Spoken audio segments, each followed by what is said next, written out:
నమస్తే సకులు. ఈరోజు కథ పేరు సీతా వనవాసం. రామాయణానికి సంబంధించిన కథ. రావణాసురుని చంపి రాముడు సీతతో సహా అయోధ్యకు వచ్చి రాజ్యాభిషేకం చేసుకుని ప్రజారంజకంగా పరిపాలన చేస్తున్నాడు. అంతలో రాముడి అక్క అయిన శాంత యొక్క భర్త ఋష్యశృంగ మహాముని ఒక యజ్ఞం తలపెట్టాడు. దానికి వశిష్ఠుడు, ఆయన భార్య అరుంధతి, కౌసల్య, కైకేయి, సుమిత్రలు బయలుదేరి వెళ్ళారు. నిండు చూరాలు కావడం చేత సీత మాత్రం వెళ్ళలేదు. ఆమె కోసం రాముడు కూడా అయోధ్యలోనే ఉండిపోయాడు. అర్జునుడు అనే చిత్రకారుడు రామచరిత్ర జరిగినంత వరకు, అంటే సీత అగ్ని ప్రవేశించే వరకు బొమ్మలుగా చిత్రించాడు. వాటిని చూసి సీత ఆనందిస్తుందనే ఉద్దేశంతో లక్ష్మణుడు పట్టుకువచ్చాడు. సీతారాములు ఆ బొమ్మలను తిరగవేస్తూ మధ్య మధ్య సరదాగా మాట్లాడుకున్నారు. ఆ బొమ్మలను చూస్తుంటే సీతకు తిరిగి గంగా స్నానం చేయాలని, గంగా తీరపు అరణ్యాల్లో విహరించాలని కోరిక కలిగి ఆ మాట రాముడితో చెప్పింది. గర్భిణిగా ఉన్న కారణం చేత ఆమె ఏది కోరినా నెరవేర్చమని పెద్దలు చెప్పి ఉండడం వల్ల రాముడు సరేనని లక్ష్మణుడితో రథం సిద్ధం చేయించమని చెప్పాడు. లక్ష్మణుడు వెళ్ళిపోయాడు. సీత అలసిపోవడం చేత రాముడి తొడపైన తలపెట్టుకుని నిద్రపోయింది. అంతలో దుర్ముఖుడు అనేవాడు రాముణ్ణి దర్శించడానికి వచ్చాడు.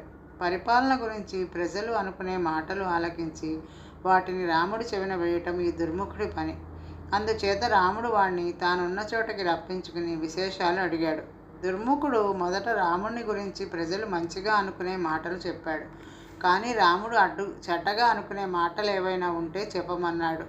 అప్పుడు వాడు, ప్రభు, పరాయివాడి పంచన పడి ఉండి వచ్చిన సీతను తమరు మహాపతివ్రతగా పరిగణించి స్వీకరించటం అవివేకమని కొందరు అనుకుంటున్నారు అని చెప్పాడు.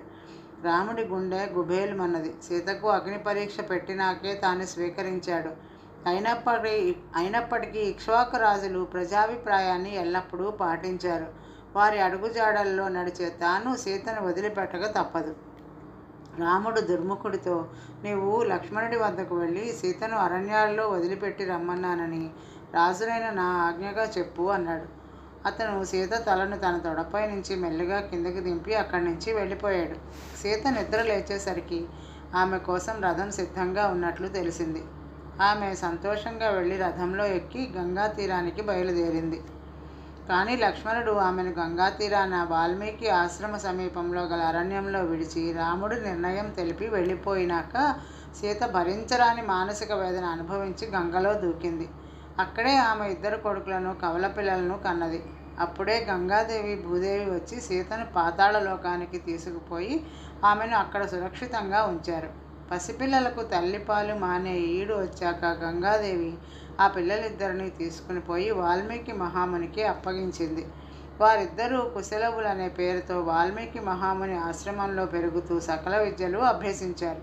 12 ఏళ్ళు గడిచాయి. ఈ లోపుగా రాముడు తనకు భార్యగా ఒక బంగారు సీతను చేయించుకుని అశ్వమేధ యాగం తలపెట్టాడు. ఇందుకు గాను ఒక గుర్రాన్ని దేశాలపైకి పంపుతారు. దాని వెనుకగా కొందరు యోధులు ఉండి ఆ గుర్రాన్ని పట్టుకున్న వారిని ఓడిస్తారు. రాముడు పంపిన గుర్రాన్ని రక్షించడానికి లక్ష్మణుడి కొడుకైన చంద్రకేతువు సైన్యంతో సహా బయలుదేరాడు. ఈ సమయానికి ఋష్యశృంగుడు చేస్తూ ఉండిన 12 ఏళ్ల యజ్ఞం పూర్తయింది. వశిష్ఠుడు, అరుంధతి, కౌసల్య మొదలైన వారు సీతా వనవాసం గురించి తెలుసుకుని సీత లేని అయోధ్యకు వెళ్ళడం ఇష్టం లేక వాల్మీకి మహాముని ఆశ్రమంలో ఉండిపోవడానికి నిశ్చయించుకుని అక్కడికి చేరుకున్నారు. సీత తండ్రి జనకుడు కూడా అక్కడికి వచ్చాడు. ఈ సమయంలోనే ఒకనాటి మధ్యాహ్నం వాల్మీకి తమసా నదిలో స్నానం చేయబోయి అక్కడ ఒక కిరాతకుడు క్రౌంచపక్షుల జంటలో ఒకదానిని కొట్టడం చూశాడు.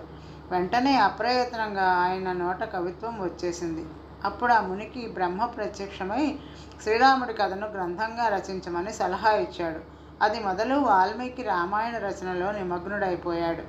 ఇంతలో ఒకనాడు ఒక బ్రాహ్మణుడు చచ్చిపోయిన తన కొడుకును భుజాన మోస్తూ అయోధ్యలో రాజద్వారం వద్దకు వచ్చి, రాజ్యంలో ఏదో అన్యాయం జరిగింది, లేకపోతే నా కొడుకు అకాల మరణం ఎందుకు పొందాడు అని గుండెలు బాదుకోసాగాడు. రాముడు ఇది విని చాలా కలతపడ్డాడు. శంభూకుడు అనే శూద్రుడు ఎక్కడో తపస్సు చేస్తున్నాడని, అందుచేతనే ఈ ఘోరం జరిగిందని రాముడికి తెలిసింది. ఆ శంభూకుడిని వెతుక్కుంటూ రాముడు విమానంలో బయలుదేరాడు. శంభూకుడు తపస్సు చేస్తున్నది జనస్థానంలో. రాముడు ఎలాగూ శంభూకుడిని చంపడానికి జనస్థానానికి వచ్చి సమీపంలో ఉన్న అగస్త్యుడి ఆశ్రమం చేరుకుంటాడు కనుక అతన్ని సీత చూడడానికి ఇది మంచి అవకాశమని గ్రహించి గంగాదేవి సీతను అదృశ్యురాలుగా చేసి తమనసును తోడిచ్చింది.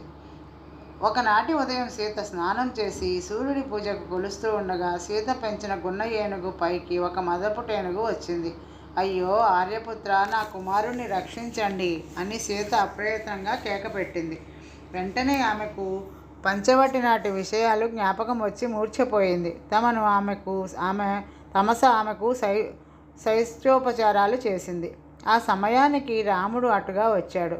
తాను సీత కలిసి తిరిగిన చోటు చూసి సీత జ్ఞాపకం రాగా మూర్ఛపోయాడు. అప్పుడు తమస ప్రేరణతో సీత రాముడిని తాకి అతనికి తెలివి తెప్పించింది.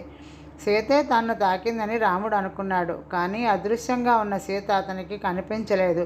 ఇంతలో వాసంతి అనే వనదేవత రాముడి వద్దకు వచ్చింది. రాముడు కాపాడనవసరం లేకుండానే సీత పెంచిన మదపుటేనుగుని ఓడించి తరిమి కొట్టింది. తర్వాత వాసంతి రాముడిని సీతను అడవుల పాలు చేసినందుకు దెప్పి పొడిచింది. ప్రజల చేత మాట పడకుండా ఉండడానికి తాను సీతను పోగొట్టుకున్నానని, సీతను అరణ్య మృగాలు ఏనాడో చంపి ఉంటాయని రాముడు విలపించాడు.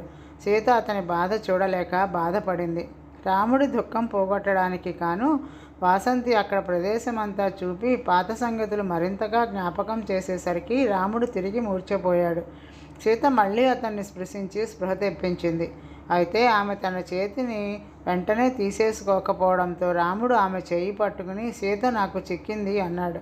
వాసంతి చుట్టూ కలయ చూసి ఇక్కడ ఎవరూ లేరే అన్నది. అంతలోనే సీత తన చెయ్యి లాగేసుకున్నది. తాను కలగని ఉంటాడు అనుకున్నాడు రాముడు. అక్కడ వాల్మీకి మహాముని ఆశ్రమం వద్దకు రాముడు పంపిన యాగాశ్వం వచ్చింది. ఆశ్రమంలో ఉండే పిల్లలు దాని చుట్టూ మూగారు. వారు గుర్రం గురించి విన్నారు కానీ ఇంతవరకు చూడలేదు. ఇది లోకైక వీరుడైన రాముడి గుర్రం.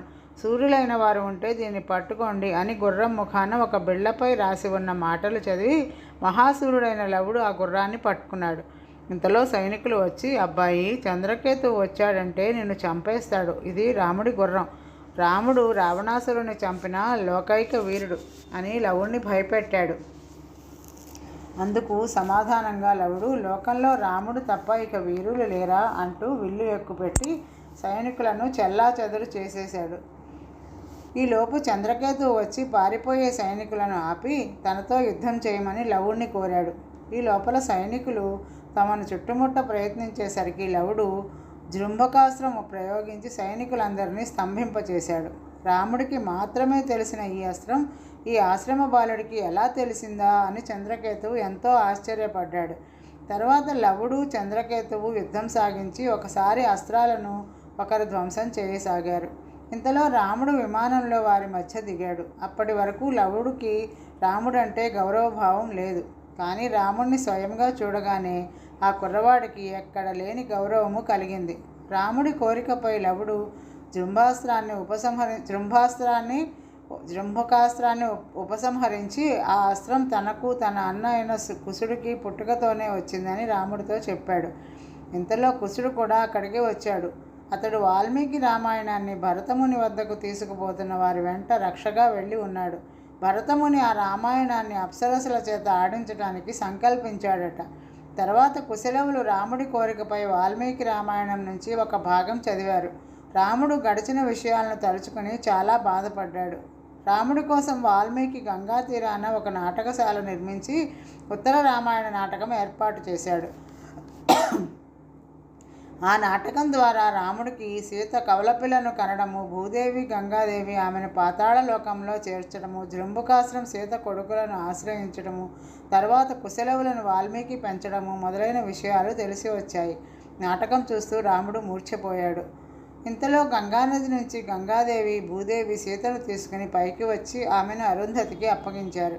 రాముడు ఇంకా మూర్ఛలోనే ఉన్నాడు. అరుంధతి అనుమతితో సీత రాముడిని తాకింది. రాముడు తెలివి తెచ్చుకొని సీతను అరుంధతిని చూసి సిగ్గుపడ్డాడు. ఈ నాటకం జరిగిన చోట జనకుడు, వశిష్ఠుడు, కౌసల్య మొదలైన వారు, లక్ష్మణుడు, 4 వర్ణాల పౌరులు కూడా ఉన్నారు. ఈ అరుంధతి వారందరినీ సంబోధిస్తూ, మహాజన్లారా, సీత మహాపతివ్రత అని అదివరకే అగ్నిదేవుడు చెప్పాడు. ఇప్పుడు భూదేవి గంగాదేవి కూడా అదే మాట చెబుతున్నారు. స్వీకరించడానికి సీత అర్హురాలేనా? మీరంతా ఏమంటారు అని అడిగింది. స్వీకరించవచ్చు అని అందరూ ఎలుగెత్తి చెప్పారు. ఇంకేం నాయనా, నీ భార్యను నీవు స్వీకరించు అన్నది అరుంధతి రాముడితో.